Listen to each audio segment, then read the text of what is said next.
I wanted to go to Reverend Munther Isaac, Palestinian Christian, theologian, pastor at the Evangelical Lutheran Christmas Church in Bethlehem.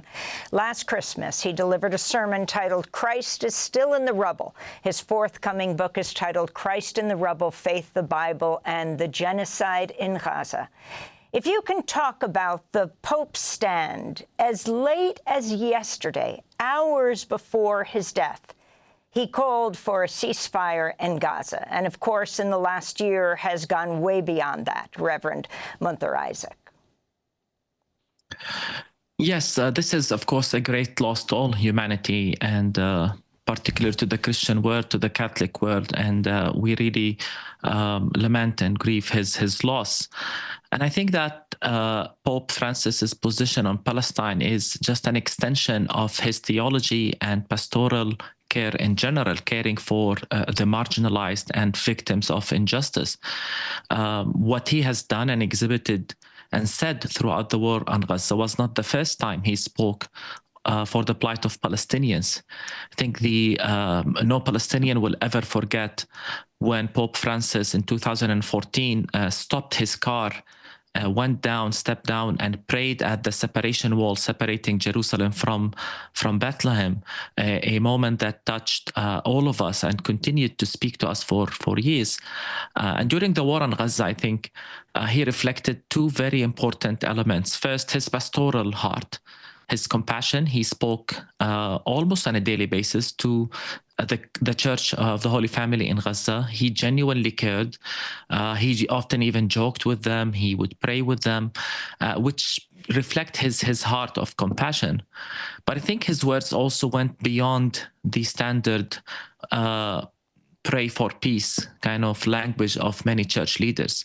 And this is the distinction of Pope Francis, his courage, his always seeking to push things forward. He spoke, as we heard, on the war as terror, as cruelty. And I think one of the most important things he has said was in a book in which he called for investigation as to whether what Israel has committed in Gaza amounts to a genocide.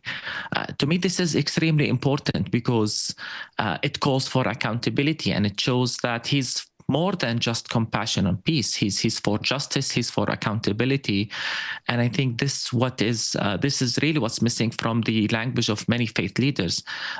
He was exemplary in that.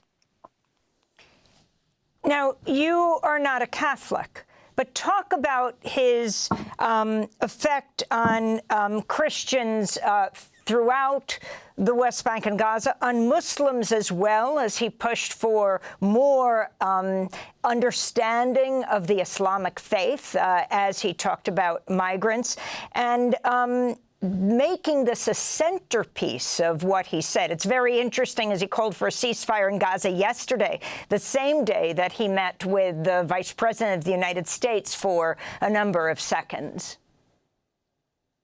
Yes. It's important then to note that here is a Lutheran pastor speaking about Pope Francis as a leader for all of us, because he truly and genuinely reflected, in my opinion, the ideals of the gospel. He was a true follower of Jesus, and he exemplified, not just in words, but in actions, the teachings of Jesus. And as I said, he was truly beloved for us in Palestine because he made us feel recognized in a time when many tried to ignore and dehumanize Palestinians. The way he spoke about Arabs, Muslims in general, I mean, even when there was attacks on the Christian community by some Islamic groups, he would make sure that we distinguish between, for example, what Islam says and what these fringe or radical groups do, warning from the dangers of Islamophobia. So he truly understood the danger of the polemic language that exists in many of our politicians today, and tried to be a bridge builder and fight stereotypes, recognizing that extremism exists in all faith traditions. And for all of that, as I said, he is truly beloved by many who are in the fringe, marginalized, and including here as well in Palestine. And I think you mentioning his meeting with Vice President Vance, I think it's important because in the coming days, and I'm sure we will hear so many good things said from politicians about Pope Francis, the very same politicians who would go on and ignore everything he taught and said, which is never new. I mean, we've seen the same happen with people like Desmond Tutu and others, for example, on the issue on apartheid in Palestine and so on. So it's going to be interesting to see hypocrisy manifested from the mouth of many politicians who will say all good things about Pope Francis, then go on contradicting many of the things he taught and sought to establish throughout his ministry, whether as a priest, as a bishop, archbishop, cardinal, and of course as Pope. I want to go right now to the Pope talking about the cardinal, and then you can explain what happened. Cardinal Ray spoke about the war. Yesterday, they did not let the Patriarch enter into Gaza as they had promised. And yesterday, children were bombed. This is cruelty. This is not war. I wanted to say this because it touches the heart. Can you explain, Reverend Munther Isaac in Bethlehem, what took place last December? I think the Pope was talking about the incident in which two Palestinian Christian women were shot and killed within the vicinity of the Church of the Holy Family in Gaza. When he said, this is the church, there are no militants there, he clearly was in touch with the people in the church who assured him that no one was in the church campus other than the Christian families who escaped.